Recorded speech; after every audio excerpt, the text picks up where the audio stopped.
Two women in Charlotte are accused of interfering with Border Patrol operations in Plaza Midwood. A neighbor caught the moment on camera Monday morning where Border Patrol agents surrounded a vehicle and broke into it, all the while yelling at the driver. The man who shot the video then ran outside after seeing agents pull two women from the vehicle. He said the women were inside and they were driving around alerting people of the Border Patrol's presence. The man also asked the agent why they were being arrested. The agent didn't answer, but one of the women did and said, quote, "I was driving erratically because they were chasing me down the road," end quote. We felt impeded, and that's what ultimately they cited to me while they were arresting both of them. Those women were later released. There are reports that the driver was on the phone with a 911 dispatcher who advised her not to pull over because Border Patrol agents don't do traffic stops. Charlotte-Mecklenburg police haven't responded yet regarding that 911 phone call. All right, we want to bring back in our chief legal analyst, Khalif Rhodes, to talk about this. Khalif, we have seen similar videos not just in Charlotte, but across the nation. What is the line when you are either following one of these Border Patrol agents or trying to mark them? What crosses the line into, okay, now this is illegal and they can detain you? If you're impeding in the investigation, and let's be clear, we have to stop normalizing this type of behavior. It's not normal for someone to pull you over like that in a traffic stop, period, and then break your window down. There's nothing normal about that. If CMPD was doing that, there would be outrage. That would be a problem. So now you have folks that are not local law enforcement doing arrests that typically wouldn't be done. So let's talk about what they have authority to do. They do have authority to arrest you if you are impeding or stopping or preventing an arrest or detention when they are in the middle of an investigation. But what they don't have a right to do is stop or arrest you if you're alerting other folks to their presence. There's nothing against the law against that.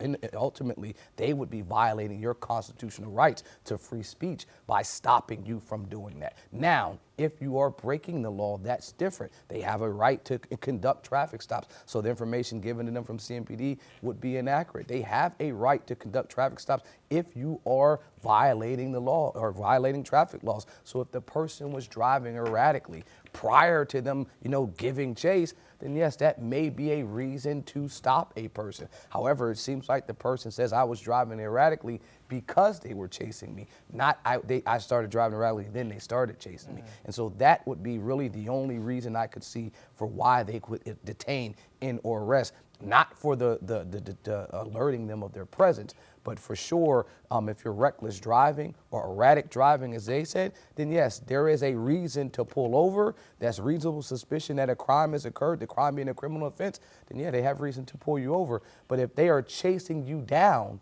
then their reason is out of the door.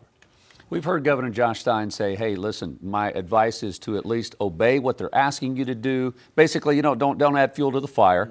But if you feel like something is suspicious or seem off, it's okay to record it and maybe use that later. So what rights do people have? If you feel like something's off, what do you recommend people do? I mean, 100% recommend record. Make sure that you are documenting and notating what's happening, because if you don't have a record of it, it's going to be your word against a law enforcement agent's word. The other thing is you'll win a lot of these battles in the courtroom, not on the ground. While the heat of the passion in that moment, you could be frustrated. And we have to remember, these are constitutional rights. And so I'm not telling folks to not exercise or engage in their constitutionally protected activity. What I am saying is if you put yourself in a position to do that, these folks are arresting you regardless of your constitutional rights, and then you'll have to get out of jail and then bring some type of lawsuit to fight that. And so while I am never saying to put your rights aside, recognizing that in this era right now that people's rights are being pushed aside in an effort to get access to and detain other individuals in this country. Well, so in this situation, we know the women were released, and I was going to ask about the recourse in this and how you go about, sure, you said you can file a lawsuit, but I have a feeling we're going to see a lot of them if it was found, we detained you and now we don't need, you're not guilty of this crime that we arrested you for. Yeah, I mean, however slight the detention is, if it's unlawful or unjustified, if the breaking of my window, pulling me out has already, put some damage on me, then there is a claim there regardless. The detention doesn't have to be 20 or 30 days. If you have wrongfully, unjustifiably detained a person, it is against the law to do that. If you didn't have the uniform on, it's kidnapping. That's what that is in any other scenario. If I don't have a right to stop you from moving about and keep you in one place, under our law, that is kidnapping. And so I don't have any other way to say it, but make sure that you are keeping the distance. You can record without interfering and ensure that you make sure that you document your entire process with them, because not even sure if the body cameras that these folks are wearing are on. So when you're engaging with local law enforcement, with state troopers, they'll have a body camera, so there will be a record. Not sure if that record will be here with these agents. All right, Khalif, I'm sure we could talk a lot more about this. Also, you can go to Order in the Court on Queen City News Plus to see Khalif break down more of this. Khalif, thank you. Queen City News Plus. Just search Queen City News on your smart TV's app store.